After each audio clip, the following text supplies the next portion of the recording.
Voici un petit problème pour vous montrer comment résoudre un problème de situation qui va se traduire par un système d'équation du premier degré à deux variables.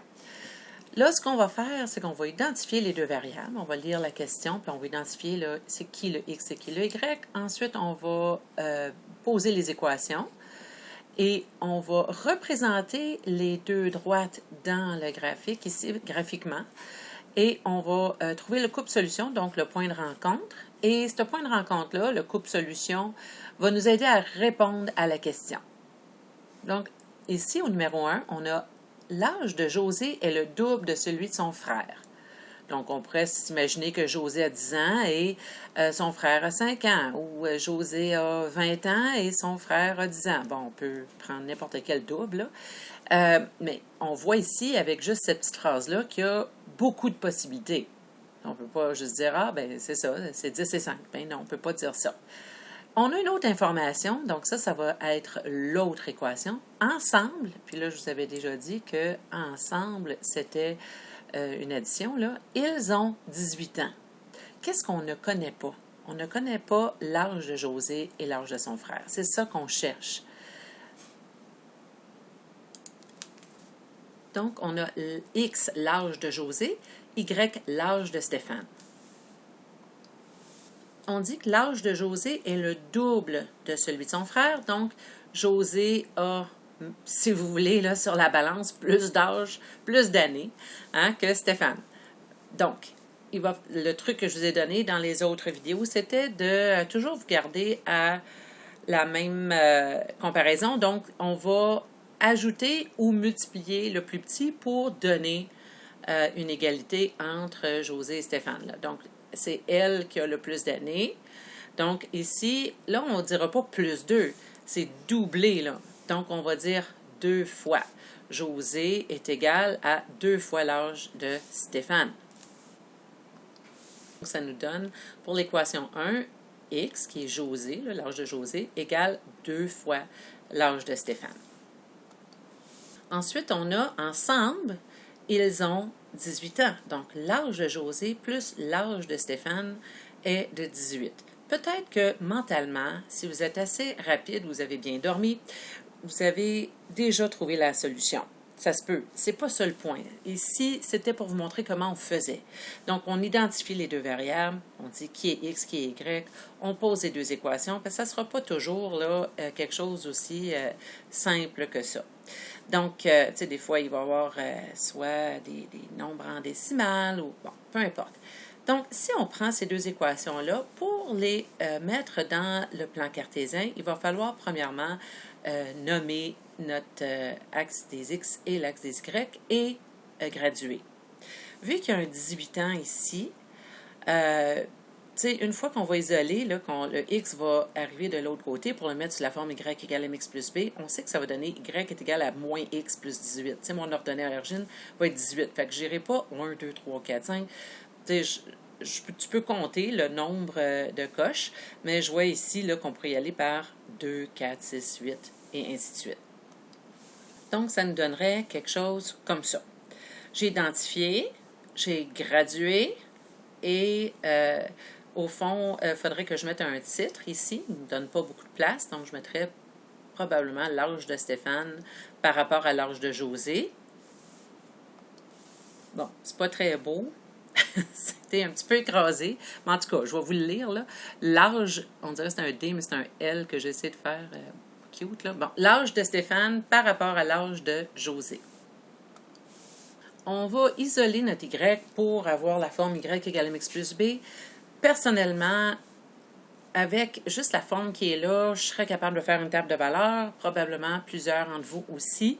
Tu sais, le X est isolé, tu as juste à remplacer le Y par un nombre dans la table de valeurs et trouver le X au lieu de faire l'inverse. Mais vu que je veux y aller vraiment, là, comme dans les cahiers d'exercice, on va isoler le Y. Donc, si on commence avec X est égal à 2Y, pour avoir Y, ce qu'on va faire, c'est divisé par 2 et divisé par 2. Donc, ça va donner x divisé par 2. Ça va être l'équation numéro 1. Puis, on va aller faire une table de valeurs pour ça. Si je mets 0 à la place de x, ça nous donne 0. coudonc. Hein? On voyait que c'est une variation directe. De toute façon, il n'y a pas d'ordonnée à l'origine ici, à part de 0. Si je prends, mettons, 6. Si je mets 6 ici, 6 divisé par 2, ça donne 3. Si je prends quelque chose un peu plus gros, mettons 10. 10 divisé par 2, ça donne 5.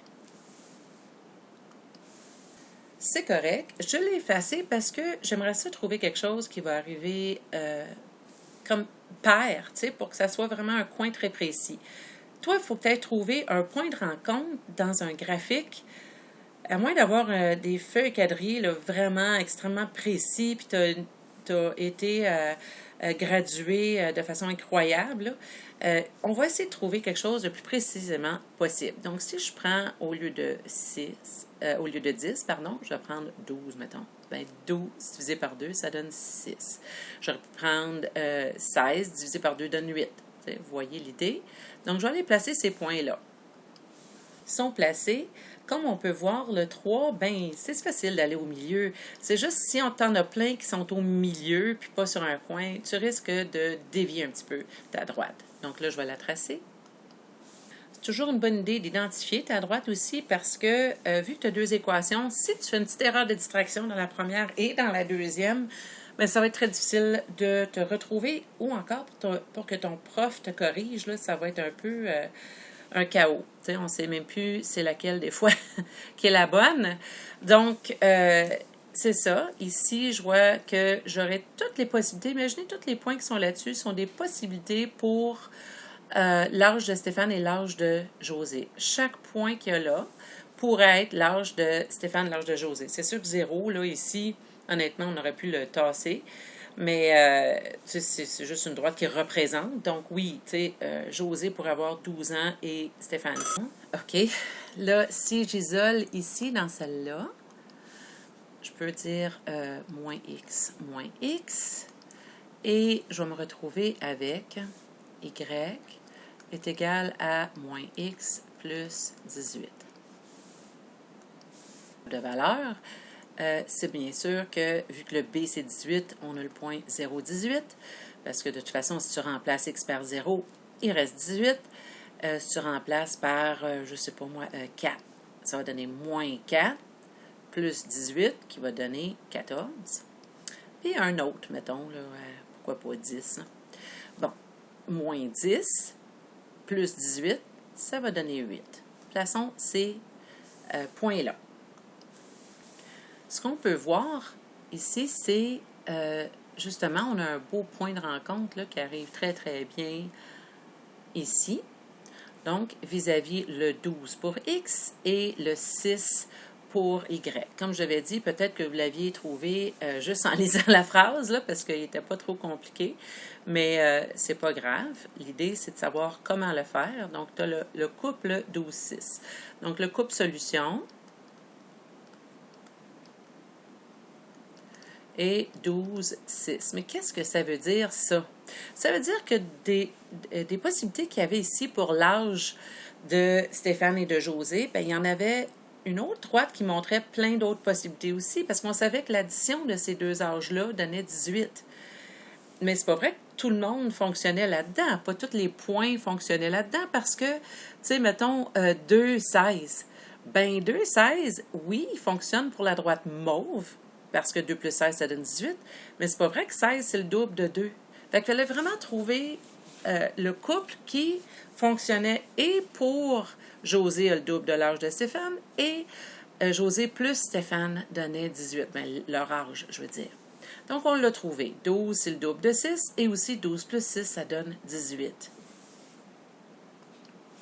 Donc, on a José a 12 ans et Stéphane a 6 ans. Donc, il faut mettre les unités, il faut faire une phrase qui a de l'allure, pas juste dire José 12 puis Stéphane 6. Là, on est quand même plus avancé que ça. Et c'est tout.